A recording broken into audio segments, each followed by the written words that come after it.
Friends, welcome back to my channel. நான் உங்கள் சசி. எல்லோரும் எப்படி இருக்கீங்க? சூப்பராக இருப்பீங்க அப்படின்னு நம்புகிறேன். இன்றைக்கி வந்து அப்படியே ஒரு விளாக் வந்து பார்க்கலாம். இன்றைக்கி வந்து ஆக்சுவலாக டைம் பார்த்தீங்கன்னா கரெக்டாக 12 மணி ஆகுது. இப்போ தான் விளாக் எடுக்க ஸ்டார்ட் பண்ணியிருக்கேன். இன்றைக்கி காலையில் லஞ்சுக்கு பார்த்தீங்கன்னா வந்து இன்றைக்கி முட்டை குழம்பு தான், அதாவது உடச்சி ஊற்றி முட்டை குழம்பு வந்து வச்சுருந்தேன். எனக்கு மட்டும்தான், மற்ற எல்லாருக்கும் கொடுத்து விட்டாச்சு. இங்கே வீராவுக்கு வந்து ரைஸ் வச்சுருக்கேன். பால் வந்தது, அதை காய்ச்சி வச்சுருந்து ஆற வச்சுருக்கேன். அதுக்கப்புறம் வெசில்ஸ்லாம் வாஷ் பண்ணி முடிச்சாச்சு. இங்கே வந்து கிராசரி எல்லாம் இருந்தது, அது என்னென்ன இல்லை இருக்குது அப்படிங்கிறத பார்த்து எடுத்து வச்சுக்கிட்டு இருக்கேன். ஏன்னா இல்லைங்கிறத பார்த்துட்டு எழுதி வச்சிட்டோம்னாக்கா நம்ம அடுத்த மாதத்துக்கு வாங்குறதுக்கு கரெக்டாக இருக்கும் அப்படிங்கிறக்கா. நிறைய கிராசரிலாம் இல்லை, கொஞ்சம் கொஞ்சம் தான் இருக்குது. அதுக்கப்புறம் பார்த்திங்கன்னா கவுனி அரிசி எடுத்து வச்சுருக்கேன்.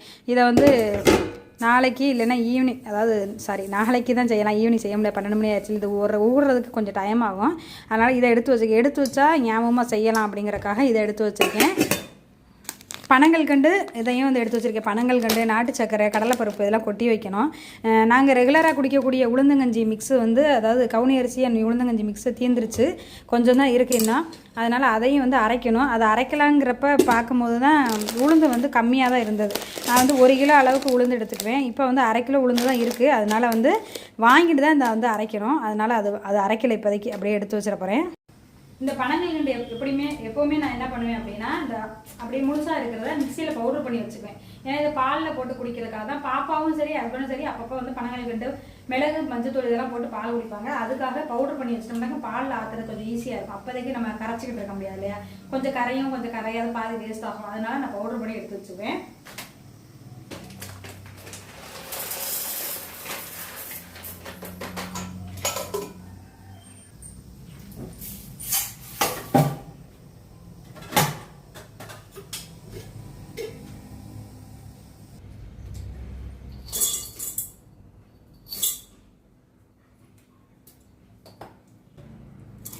இந்த பனங்கல்கண்டு பார்த்தீங்கன்னா இந்த பெருசாக இருக்குங்களா, இது வந்து ஆக்சுவலாக இது கொஞ்சம் வாங்கி வச்சுக்குவேன்.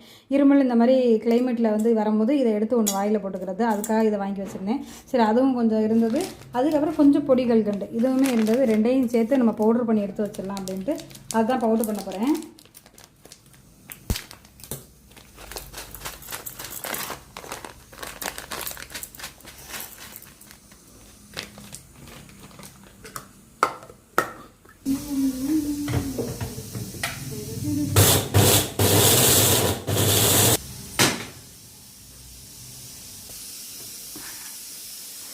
பாதிலாம் தெரியும், இந்த அளவுக்கு பவுடர் ஆயிடுச்சு. இது அப்படியே வந்து மிக்ஸி ஜாரில் போட்டோம்னா, பாக்ஸில் போட்டு வச்சுட்டோம்னாக்க நம்ம பால் ஆற்றும் போது இதை வந்து எடுத்து போடுறதுக்கு ஈஸியாக இருக்கும், கரைஞ்சிடும் டக்குன்னு.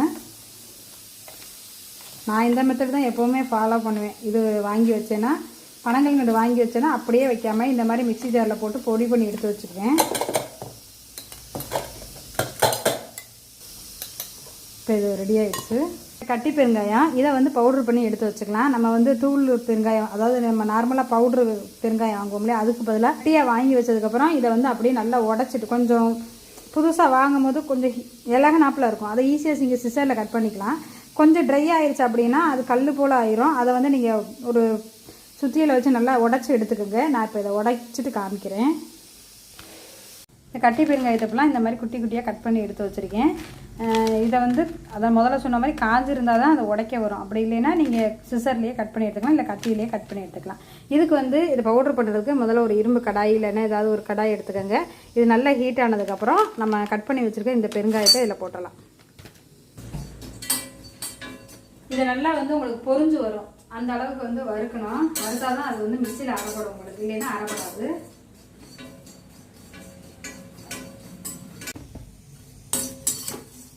இப்போ பார்த்தாலே தெரியும், நல்லா அது நல்லா பெருசாக அந்த ஏலக்காயெலாம் போட்டால் கொஞ்சம் மாதிரி ஒரு மாதிரி பொரிஞ்சு வரும்ல, அது மாதிரி இந்த கட்டி பெருங்காயமும் உங்களுக்கு பொரிஞ்சு வரும். அந்தளவுக்கு நல்லா பொரிய விடுங்க, அப்போ தான் உங்களுக்கு மிக்சியில் அரைப்படும்.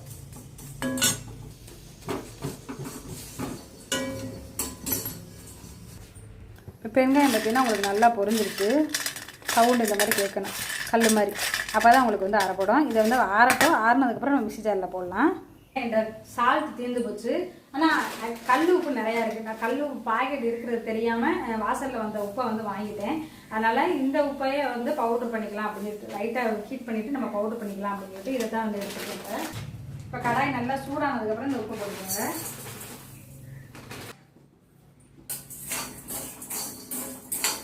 வச்சு நல்லா கொஞ்சம் ட்ரை ஆகிற வரைக்கும் நல்லா வறுத்துட்டு அப்படியே விட்டுருங்க, ஆற விட்டுருங்க. ஆறினதுக்கப்புறம் இதையும் பவுட்ரு பண்ணி வச்சுக்கலாம். அடுத்து நான் வந்து பார்க்க போகிறது வெள்ளைப்பாகு வந்து நாங்கள் கவுனி அரிசி கஞ்சி குடிக்கிறோம் இல்லையா, அதுக்கு வந்து ரெகுலராகவே நான் வெள்ளைப்பாகு ரெடி பண்ணி எடுத்து வச்சுக்குவேன். இந்த தடவை சுத்தமாக தீர்ந்து போச்சு, கொஞ்சம் தான் இருக்குது, ஒரு 2 நாளைக்கு ஒரு நாளைக்கு தான் வரும். அதனால் சரி இந்த வெள்ளத்தை பாகு காய்ச்சி எடுத்து வச்சிடலாம் அப்படின்ட்டு இதை தான் வந்து ரெடி பண்ண போகிறேன்.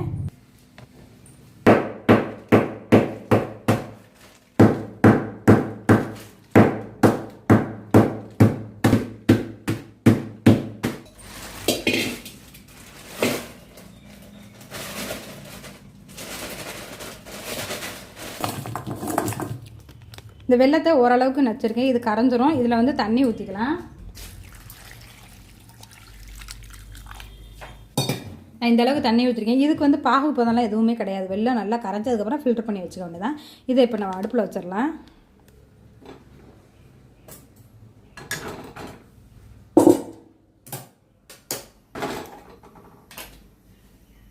மஞ்சள், இந்த மஞ்சள் பார்த்திங்கன்னா நான் வந்து அரைச்சி வைக்கலாம் அப்படின்ட்டு. ஏன்னா இந்த மஞ்சள் மட்டும் கொஞ்சமாக நான் என்ன பண்ணுவேன்னா வீட்டிலேயே மிக்சியில் திரித்து வச்சுக்குவேன்.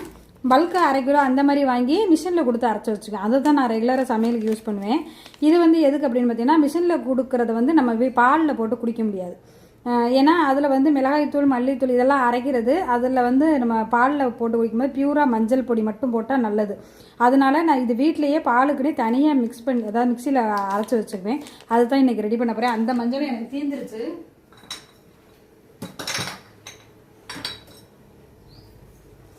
இங்கே பாருங்கள், இந்த மஞ்சள் தூள் எனக்கு கொஞ்சமாக தான் இருக்குது. இது வந்து ஆக்சுவலாக பாலில் போடக்கூடிய மஞ்சள்னு நான் அதுக்காகவே எழுதி வச்சுருப்பேன். ஏன்னா 2 மஞ்சள் தூள் மிக்ஸ் ஆகிரும் அப்படிங்கிறக்காக. அது கொஞ்சம் காரமாக இருக்கும், அதை பாலில் போட்டு குடிக்க முடியாதுங்கிறக்காக தான் நான் வீட்டிலேயே இது ரெடி பண்ணிக்கிறது. இந்த மாதிரி தான் நான் எப்போவுமே ரெடி பண்ணி வச்சுக்குவேன். மிஷினில் கொடுத்து அரைச்சி வாங்குறத மற்ற சமையல் யூஸுக்கு எல்லாத்துக்குமே யூஸ் பண்ணிக்குவேன். ஆனால் பாலுக்கு மட்டும் நான் தனியாக வீட்டில் அரைச்சி வச்சுக்குவேன். அதுதான் அந்த அடுத்து பண்ண போகிறேன். இது வந்து நல்லா உடைக்கணும், நல்லா சுத்தியில் வச்சு நல்லா உடச்சிட்டு அப்புறம் தான் மிக்சியில் போடணும். அப்போ தான் என்னோடய மிக்சியில் வந்து அரைக்கும். அதனால் இதில் வந்து ஒரு எவ்வளோ வாங்கியிருக்கேன்னா, இது ஒரு 50 கிராம் 15 ரூபா தான். எனக்கு 50 கிராம் வாங்கி போட்டோம்னாக்க இதில் ஒரு 1/2 பாட்டில் கிட்ட வரும். அதுவே எனக்கு தாராளமாக போதும். அதனால் அதை எடுத்து வச்சுருக்கேன். அடுத்து வந்து கரம் மசாலா தீர்ந்துருச்சு, அது வந்து அரைக்கணும். அன்றைக்கே வந்து அரைக்கணும்னு பார்த்தேன், அதுக்கு பட்டையும் கம்மியாக இருந்ததுங்காட்டி சரி இப்போ பட்டை வந்து வாங்கியாச்சு. பட்டையும் பிரிஞ்சி இலையும் வந்து வாங்கியாச்சு. இதை வந்து இன்றைக்கி அரைச்சிடலாம். பொடியெல்லாம் எனக்கு கைவசம் இல்லைன்னா சுத்தமாக செட் ஆகாது. மசாலா பாக்ஸில் எப்போவுமே எல்லாமே இருக்கும். இருந்தாலும் நான் வந்து இதெல்லாம் வந்து அரைச்சி வச்சுக்கிட்டா மட்டும்தான் எனக்கு வந்து ஈஸியாக இருக்கிற மாதிரி இருக்கும். இதுக்கு வந்து நான் கரம் மசாலாவுக்கு எந்தெந்த அளவு போடுவேன், எவ்வளோ போடுறேங்கிறதெல்லாம் அரைக்கும் போது காமிக்கிறேன். அதுக்குள்ளே நம்ம வந்து இதை அரைச்சி வச்சிடலாம் ஃபஸ்ட்டு. இப்போ பார்த்தீங்கன்னா இந்த அளவுக்கு நான் உடச்சி எடுத்துகிட்டு வந்திருக்கேன். இப்போ இதை மிக்சியில் போட்டு அரைச்சிக்கலாம். மிக்ஸி ஜாரில் அரைக்கிறதுக்கு முன்னாடி பெருங்காயம்லாம் ஃபஸ்ட்டு போட்டுறாதீங்க, பெருங்காயத்தை கடைசியாக போட்டுங்க. வேறு என்ன அரைச்சாலும் அப்புறம் பெருங்காய ஸ்மெல்லாக வரும். அதனால் அரைக்க வேண்டியதெல்லாம் அரைச்சிட்டு கடைசியாக வந்து பெருங்காயத்தூள் போட்டுக்கலாம்.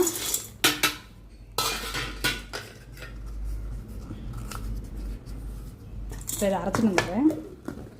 இப்போ மஞ்சள் அரைச்சிட்டு வந்துடுறேன். இதை அப்படியே வைக்கக்கூடாது, கொஞ்சம் நான் சளிச்சிட்டு சேர்த்துக்குவேன். ஏன்னா அப்போ தான் பவுடராக இருக்கும் போது நம்மளுக்கு குடிக்கும் போது ஒன்றும் தெரியாது. இல்லை அப்படின்னா கொஞ்சம் குறவரப்பாக இருக்குன்னா குடிக்கும் போது ஒரு மாதிரி இருக்கும். அதனால் இதை வந்து சளிச்சிக்கலாம்.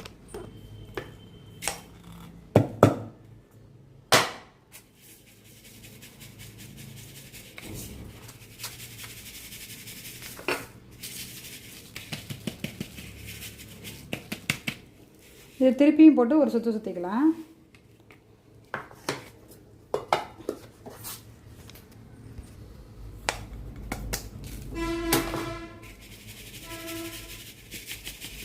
சளிச்சது போக மிச்சம் இருக்குல்ல, இது வந்து வேஸ்ட் பண்ணாமல் நான் என்ன பண்ணுறேன்னு சொல்கிறேன்.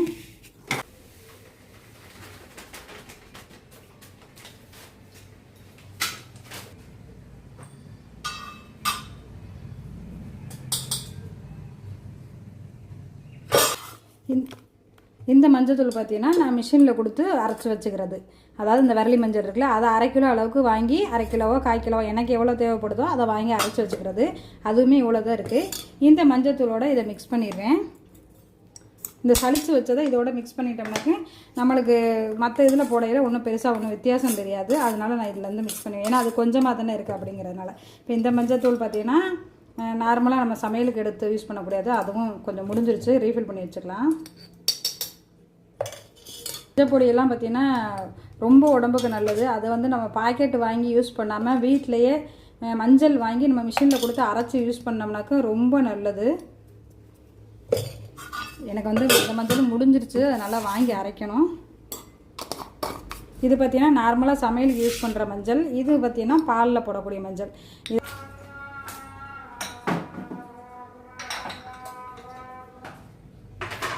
அடுத்து கரம் மசாலாவுக்கு நான் எப்படி வந்து அளவுகள் வந்து எடுத்துக்குவேன் அப்படிங்கிறத நான் சொல்கிறேன். இங்கே வந்து வெல்லமும் நல்லா கரைஞ்சிருச்சு. இதை அடுப்பை ஆஃப் பண்ணிடலாம். ஆறுனதுக்கப்புறம் ஃபில்டர் பண்ணி நம்ம ஃப்ரிட்ஜில் ஸ்டோர் பண்ணி வச்சுக்கலாம். இப்போ இதுக்கு வந்து நான் எடுத்திருக்கேன் 1 கப்பு அளவுக்கு. இந்த 1 கப்பு அளவுக்கு நான் இங்கே எதில் எடுக்கிறீங்களோ அதிலே எல்லாமே மெஷர் பண்ணிக்கோங்க. இப்போ இதில் 1 கப்பு அளவுக்கு பட்டை எடுத்திருக்கேன். சோம்பு வந்து இதுலேயே அரை கப்பு அளவுக்கு சோம்பு எடுத்துங்க. இது கொஞ்சம் நிறையா தான். அரை கப்பு அளவுக்கு சோம்பு. அதுக்கப்புறம் கிராம்பு இருக்கு இல்லையா, அதில் வந்து இதில் ஒரு 1/4 கப்பு அளவு சேர்த்துக்கலாம். மற்றதெல்லாம் 1/4 கப்பு தான். 1/4 கப்பு கிராம்பு. இந்த கல்பாசின்னு சொல்லுவாங்க இல்லையா, இது வந்து ஒரு 1/4 கப்பு. அதுக்கப்புறம் இந்த அன்னாச்சி பூ, இது வந்து ஒரு 5-6 அன்னாசி பூ அளவுக்கு வந்து போட்டுக்கலாம். அதுக்கப்புறம்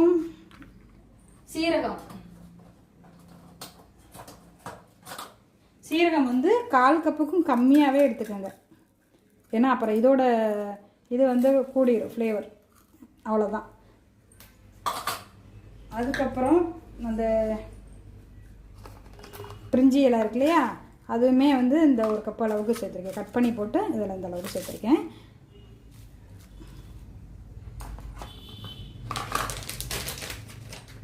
இதுதான் நான் அரைக்கக்கூடிய கரம் மசாலா, என்னோடய ஃபேவரட் அப்படின்னு சொல்லலாம்.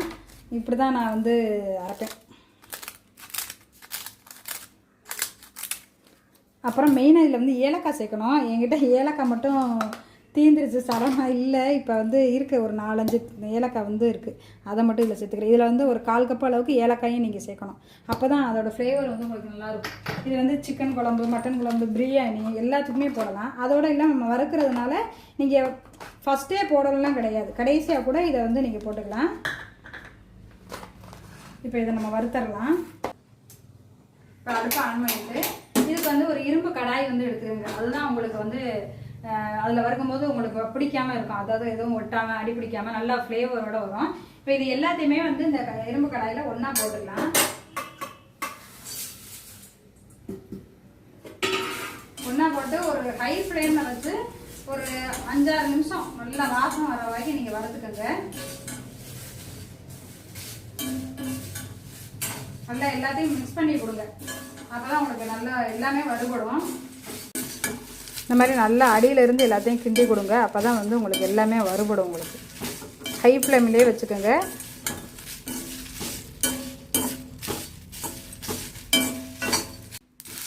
இப்போ பார்த்தீங்கன்னா இது வறுத்து முடிச்சுட்டேன். அடுப்பை ஆஃப் பண்ணிவிட்டேன். ஒரு சவுண்டு கேட்குன்னு நினைக்கிறேன். அது ஃபுல்லாக நல்லா ஆறுனதுக்கப்புறம் நம்ம மிக்ஸி ஜாரில் போட்டு பவுட்ரு பண்ணி வச்சுக்கலாம். நல்லா வாசமாக சூப்பராக இருக்கும். இது வெஜ் பிரியாணி, அப்புறம் வந்து குருமா, வெஜ் குருமா, இது எல்லாத்துக்கும் வெஜ்ஜுக்கும் போடலாம், நான்வெஜ்ஜுக்கும் போடலாம். ரொம்ப நல்லாயிருக்கும். இது எல்லாமே ஆற வச்சுட்டேன். பெருங்காயம், உப்பு, கரம் மசாலா இருக்குது. மசாலா பாக்ஸ் இது தான். இதுலேயே நான் எல்லா ஐட்டமும் வச்சுருப்பேன். பட்டை, கசகசா, கிராம்பு, ஏலக்காய் வந்து திந்துச்சு, அதனால் ஏலக்காய் இல்லை. கல்பாசி, அன்னாசிப்பூ, அப்புறம் ஜாதி பத்தினின்னு சொல்லுவாங்களே, அது கூட நீங்கள் கரம் மசாலா அரைக்கும் போது கொஞ்சம் போட்டுக்கலாம். என்கிட்ட அது இல்லை. அப்புறம் பிரியாணி இலை, இது மாதிரி வச்சுட்டோம்னாக்கா நம்மளுக்கு சமைக்கிறதுக்கும் ஈஸியாக இருக்குங்கிறக்கா நான் இந்த மாதிரி தான் வந்து ரெடி பண்ணி வச்சுக்குவேன். இப்போ இதெல்லாம் 1 by 1 நம்ம அரைச்சிடலாம். ஃபஸ்ட்டு நம்ம பிரியாணி மசாலா அரைச்சிட்டு அதுக்கப்புறம் பெருங்காயம் அரைக்கலாம். நான் முதல்ல சொன்னது மாதிரி மறந்துடாதீங்க. ஃபஸ்ட்டு நீங்கள் மிக்சியில் போடும்போது பெருங்காயத்தை கடைசியாக போடுங்க. எல்லாமே அரைச்சி முடிச்சதுக்கப்புறம் கடைசியாக போட்டிங்கன்னா தான் உங்களுக்கு வந்து அந்த ஸ்மெல் இல்லாமல் இருக்கும். இல்லைன்னா எல்லாத்துலேயுமே பெருங்காயம் வாசம் வரும்.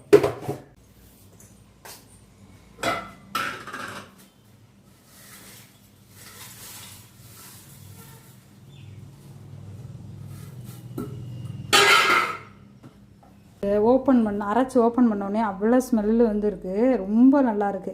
நீங்கள் இதை ஒரு தடவை இதே மாதிரி ட்ரை பண்ணி பாருங்கள். ரொம்ப நல்லாயிருக்கும். அதுவும் ஃப்ரெஷ்ஷாக வந்து நம்ம செஞ்சு யூஸ் பண்ணும்போது அந்த ஃபுட்டே வந்து ரொம்ப டேஸ்ட்டாக இருக்கும். இது கொஞ்சம் ஆறுனதுக்கப்புறம் நம்ம பாக்ஸில் போட்டு ஸ்டோர் பண்ணி வச்சுக்கலாம். இந்த மாதிரி கரம் மசாலா வந்து ட்ரை பண்ணி பாருங்கள், ரொம்ப சூப்பராகவே இருக்கும்.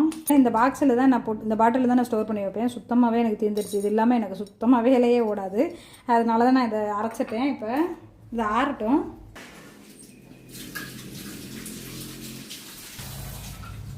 மிக்ஸி ஜாரை கழுவிட்டேன். ஏன்னா பெருங்காயத்துலேயும் வந்து கரம் மசாலா ஸ்மெல் வரக்கூடாது, கரம் மசாலாத்துலேயும் வந்து பெருங்காய பொடி வாடை வரக்கூடாது. அதனால நான் அதை கழுவிட்டு நல்லா ட்ரை பண்ணிவிட்டு அதுக்கப்புறம் நம்ம அரைச்சிக்கலாம்.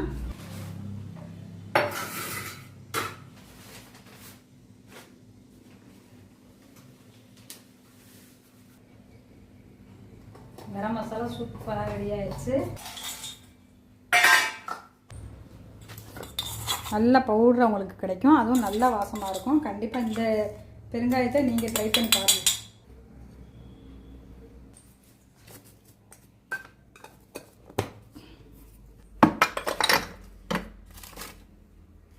கவுனி அரிசி சொல்லியிருந்தேன் இல்லையா, வாங்கி கொஞ்சம் பல்காக வாங்கினேன். அதனால் அது அப்படியே இருக்குது. வச்சு இன்றைக்கி வந்து ஆப்பம் மாவு வந்து ரெடி பண்ண போகிறோம். அதுக்கு வந்து கவுனி அரிசி நல்லா ஒரு 6 மணி நேரமாவது ஊறணும். இதுக்கு நான் வந்து 1 கப் அளவுக்கு கவுனி அரிசி எடுத்துக்கிறேன். அதே 1 கப் அளவுக்கு பச்சரிசி எடுத்துக்கலாம். கவுனி அரிசி பார்த்திங்கன்னா வாரத்தில் ஒரு தடவையாவது நம்ம எடுத்துக்கணும். நாங்கள் வந்து யூஸ்வலாக டெய்லியே எடுத்துக்கிறதுனால நான் கவுனி அரிசி ரொம்ப பெரும்பாலும் செஞ்சிட மாட்டேன். இப்போ 1 கப்பு கவுனி அரிசி, 1 கப்பு வந்து பச்சரிசி ரெண்டும் சேர்த்துருக்கேன். இதுக்கு வந்து 1/4 கப் அளவுக்கு உளுந்து சேர்த்துக்கலாம். இதில் 1/4 கப் அளவுக்கு உளுந்து, ஒரு 1/2 டீஸ்பூன் அளவுக்கு வெந்தயம் சேர்த்துக்குங்க. இது எல்லாத்தையும் ஊற வச்சிடலாம். இப்போ இதுக்கு வந்து ஒரு அரிசி, அதாவது ரைஸ் இருக்கு இல்லையா, நம்ம சாப்பாடு இருக்கு இல்லையா, அது 1 கப்பு வந்து வேணும். அதுக்கப்புறம் பார்த்திங்கன்னா தேங்காய், அதில் வந்து 3/4 கப் அளவுக்கு வேணும். நான் அதை அரைக்கும் போது எப்படிங்கிறத சொல்கிறேன். இதை வந்து இப்போ ஊற வச்சிடலாம். இந்த கவுனி அரிசியை பொறுத்த வரைக்கும் இதை வந்து கழுவிட்டே நீங்கள் ஊற வைங்க. அந்த ஊறினதுக்கப்புறம் இருக்கக்கூடிய தண்ணியை வச்சே நம்ம அரைச்சிக்கலாம். அதை வேஸ்ட் பண்ண வேண்டியதில்லை. இப்போ வந்து உங்களுக்கு வெள்ளையாக இருக்கு இல்லையா, அப்புறம் வந்து அது ஒரு மாதிரி அந்த நவாப்பழ கலரில் வந்து அந்த கவுனி அரிசி கலருக்கே வந்து தண்ணி வந்து மாறி வந்துடும் ஊறினோடனே. அதனால் அதை வேஸ்ட் பண்ணாமல் அரைக்கும் போது யூஸ் பண்ணிக்கலாம். இப்போ இதை நல்லா கழுவிட்டு நம்ம இதை ஊற வச்சுக்கலாம்.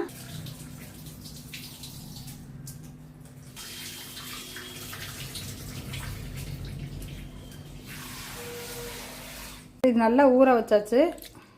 இப்போ வந்து இது கழுவிட்டு ஊற வச்சாச்சு. இது அப்படியே மூடி வச்சிடலாம். இப்போ கரெக்டாக டைம் பார்த்திங்கன்னா 1:15 ஆகுது. நம்ம ஈவினிங் ஒரு 4 o'clock இல்லை 5 o'clock மேலே வந்து அரைக்கலாம். இது நல்லா ஊறட்டும். இன்னும் வெள்ளை சோளம் இருக்கு இல்லையா, அது வந்து இருக்குது. அதை வச்சு தோசைக்கு வந்து ஊற வைக்கலாம் அப்படின்னு சொல்லிட்டு அதையும் வந்து எடுத்துருக்கேன். என்னென்ன மில்லட் வந்து என்கிட்ட இருக்குன்னு பாருங்கள். இது வந்து பார்த்திங்கன்னா திணை, அதில் வந்து ஏற்கனவே யூஸ் பண்ணிட்டு போக மீதி இருக்குது. அன்றைக்கி தோசைக்கு தான் அரைச்சிருந்தேன். அதுக்கப்புறம் வந்து குதிரைவாளி, அது கொஞ்சம் இருக்குது. அதுக்கப்புறம் வந்து வரகு கொஞ்சம் இருக்குது. எல்லாமே உடச்சிட்டு யூஸ் பண்ணிவிட்டு பாதி வந்து இருக்குது. சோளம் மட்டும்தான் யூஸ் பண்ணாமல் அப்படியே ஃபுல்லாக இருக்கிறது. அதனால் அதை வச்சு இன்றைக்கி வந்து சோள தோசைக்கு வந்து நம்ம அரைச்சி வச்சிடலாம். இப்போ வாங்க அது எப்படி நான் வந்து அளவு வந்து போடுறேன் அப்படிங்கிறத காமிக்கிறேன். நம்ம ஆக்சுவலாக வந்து இதுக்கு ஊற வச்சிருந்தோம்ல நம்ம கவுனி அரிசி தோசைக்கு, அதே மெஷர்மெண்ட் தான். 1 கப் அளவுக்கு சோளம், இட்லி ரைஸ் வந்து 1 கப்பு, சோளம் 1 கப்பு, இட்லி ரைஸ் ஒரு கப்பு சேர்த்துருக்கேன். இதில் வந்து இப்போ உளுந்து சேர்த்துடலாம். இதுலேயே 1/2 கப் அளவுக்கு நம்ம வந்து உளுந்து சேர்த்துக்கலாம். ஒரு சிஸ்டர் கூட கேட்டிருந்தாங்க, அரிசிக்கு பதிலாக என்ன யூஸ் பண்ணலாம் அப்படின்னு, டயாபெட்டிஸ்க்கு வந்து என்ன யூஸ் பண்ணலாம் அப்படின்ட்டு. நீங்கள் நிறைய வந்து மில்லட் வந்து சேர்க்கலாம். அரிசி வந்து சேர்க்கணும்னு அவசியம் இல்லை. இதிலேயே பார்த்தீங்கன்னா நான் வந்து இட்லி ரைஸ் வந்து சேர்த்துருக்கேன். அதுக்கு பதிலாக நீங்கள் 2 கப் அளவுக்கு சோளம், 1/2 கப் வந்து உளுந்து, இந்த மாதிரியும் எடுத்துக்கலாம். அதுக்கு அந்த மாதிரி யூஸ் பண்ணிக்கலாம். அரிசி தான் போடணும் அப்படின்லாம் கிடையாது. அந்த மாதிரி நீங்கள் ட்ரை பண்ணி பாருங்கள். அதே மாதிரி கவுனி அரிசி தோசைக்கும் நான் வந்து சொல்லியிருந்தேன் பச்சரிசி சேர்த்துக்கலான்னு. பச்சரிசிக்கு பதிலாக வெறும் கவுனி அரிசியை வந்து சேர்த்துக்கலாம். அதுக்கு பதிலாக அவல் வந்து கொஞ்சம் சேர்த்துக்கிட்டா இன்னுமே நல்லாயிருக்கும். வெந்தயம் சேர்த்துக்கலாம். மில்லட் எப்போவுமே பார்த்தீங்கன்னா மில்லட் அரைக்கும் போது கொஞ்சமான குவான்டிட்டியிலே நீங்கள் அரைங்க. ஏன்னா இது வந்து டக்குன்னு புளிக்கக்கூடிய இது வந்து இதுக்கு இருக்குது. ஏன்னா நம்ம நார்மலாக இட்லி தோசைக்கு அரைக்கிற மாவை விட மில்லட் சிறுதானியம் வந்து எப்போவுமே சீக்கிரமாகவே புளிச்சிரும். அதனால் எப்போவுமே கொஞ்சமான அளவில் வந்து நீங்கள் அரைச்சிக்கோங்க. நான் வந்து இது தனியாக ஊற வச்சுட்டேன். இதையும் ஊற வச்சிடலாம். இது வந்து கவுனி அரிசி கிட்டத்தட்ட ஒரு 6 மணி நேரமாக, குறைஞ்சது 6 மணி நேரம் ஊறணும். இது வந்து ஒரு 4 மணி நேரமாக ஊறணும். ரெண்டுமே ஊறட்டும். நம்ம ரெண்டுமே அரைச்சி எடுத்துக்கலாம் ஈவினிங் போல். இந்த உப்பையும் நம்ம மிக்ஸி ஜாரில் போட்டு அரைச்சி பவுடர் பண்ணிக்கலாம்.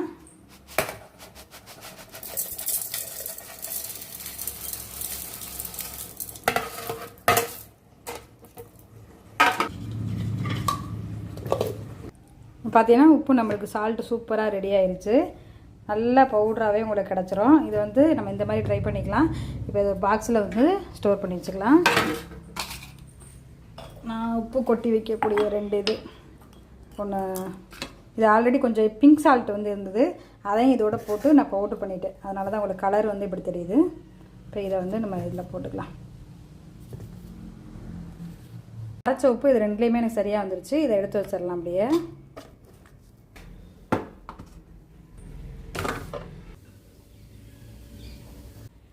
மழையே இல்லை இன்றைக்கி ஃபுல்லாக. ஆனால் கிளைமேட் பார்த்திங்கன்னா ஒரு மாதிரி மூடியாகவே தான் இருக்குது. ஆனால் குளிர் பயங்கரமாக இருக்குது. இந்த குளிருக்கு இதமாக சூடாக இஞ்சி டீ போட்டேன். பாப்பா இப்போ வந்துடுவோம், அவளுக்கும் போட்டு வச்சுட்டு நானும் குடிச்சிட்டு அடுத்த வேலையை ஸ்டார்ட் பண்ணலாம் அப்படின்னு. ஏன்னா கொஞ்சம் இந்த சாயந்தர நேரத்தில் இதை குடித்தா தான் கொஞ்சம் பிரிஸ்காக இருக்கிற மாதிரி இருக்கும். அது இந்த கிளைமேட்டுக்கு கண்டிப்பாக வந்து குடிச்சாகணும். ஏன்னா நான் குடிக்கிற டீயே இந்த ஒரு நேரம் தான். காலையில் எப்பவும் போல் கஞ்சி, ஈவினிங் தான் இந்த டீ. அதனால் கண்டிப்பாக இந்த டீ குடிக்காமல் வேலையே ஓடாது எனக்கு. வெள்ளைப்பாகு வந்து ரெடி பண்ணி வச்சிருந்தல, ஏற்கனவே இது பண்ணது கொஞ்சம் மிச்சம் இருக்குது. இப்போ இதோடய இதை ஃபில்ட்ரு பண்ணி நம்ம ஊற்றி வச்சுக்கலாம். நல்லா ஆறி வச்சுருக்கேன். ஏன்னா நம்ம டெய்லியே நாங்கள் குடிக்கிறதுனால அப்போதைக்கு வந்து காய்ச்சி ஃபில்ட்ரு பண்ணிகிட்டு இருக்க முடியாது, டைம் ஆயிரும். அப்படிங்கிறதுனால நான் ஃபில்ட்ரு பண்ணி ஸ்டோர் பண்ணி வச்சுக்கேன் ஃப்ரிட்ஜில். ஃப்ரிட்ஜில் வச்சிட்டோம்னாக்கும் இது ஒரு கிட்டத்தட்ட ஒரு 15-20 நாள் கிட்டே எனக்கு வரும்னு நினைக்கிறேன் கரெக்டாக தெரியல எனக்கு.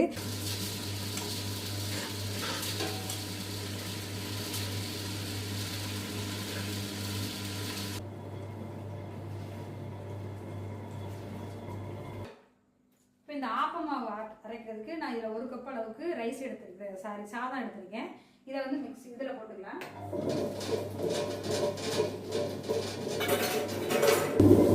நான் இதிலேயே உப்பு போட்டுட்டேன், அதனால் கரைச்சி வச்சிடலாம் கையோட.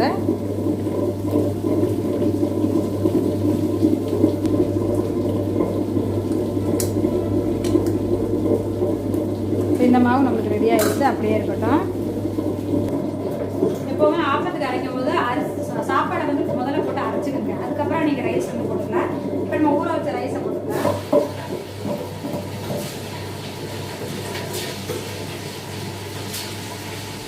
கொஞ்சம் தேங்காய் துருவல் தேவை ஆப்பத்துக்கு அரைக்கிறதுக்கு, அதையும் எடுத்து வச்சுருக்கேன். அதாவது நம்ம மெஷர் பண்ணோம்லே கப்பு, அந்த கப்புலையே 1 கப் அளவுக்கு சாதம், அதில் 3/4 கப் அளவுக்கு தேங்காய் துருவல், அதை வந்து எடுத்து வச்சுருக்கேன். இது கடைசியாக போட்டு ஒரு சுற்றிக்கலாம். இந்த தண்ணி இருக்கு இல்லையா, இதையே நம்ம வந்து இதுக்கு வந்து தெளிச்சுக்கலாம்.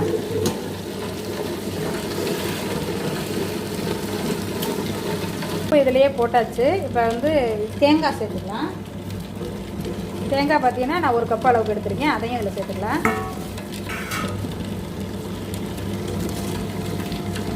இப்போ இது நல்லா நைஸாக அரைப்படட்டும்.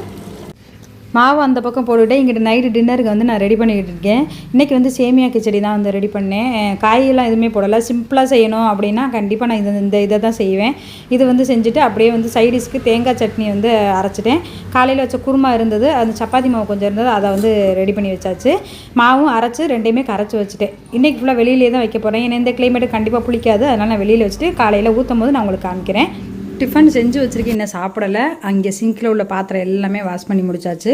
மாவு அரைச்சது வெளியில் தான் வச்சுருக்கேன். நான் வந்து எப்படி புளிச்சிருக்கு, எப்படி இது பண்ணியிருக்குங்கிறத நெக்ஸ்ட் விளாகில் நான் ஷேர் பண்ணுறேன். இங்கே வந்து மண்சட்டியை வந்து காய வச்சுருக்கேன். ஏன்னா இது மத்தியானம் வந்து முட்டை குழம்பு வச்சுருந்தோம்ல, அந்த சட்டி நான் கையோடையே விளக்கி இந்த மாதிரி ஹீட் பண்ணி ஆயில் அப்ளை பண்ணி வச்சுருவேன். இதோட இந்த விளாகை நான் முடிச்சுக்கிறேன். இந்த விளாகில் நான் காமிச்ச ஏதாவது ஒன்று உங்களுக்கு வந்து யூஸ்ஃபுல்லாக இருக்கும்னு நினைக்கிறேன். இதே மாதிரி வேறு ஒரு இன்ட்ரெஸ்டிங்கான விளாகோட நெக்ஸ்ட் வீடியோவில் மீட் பண்ணலாம். அது வரைக்கும் பை.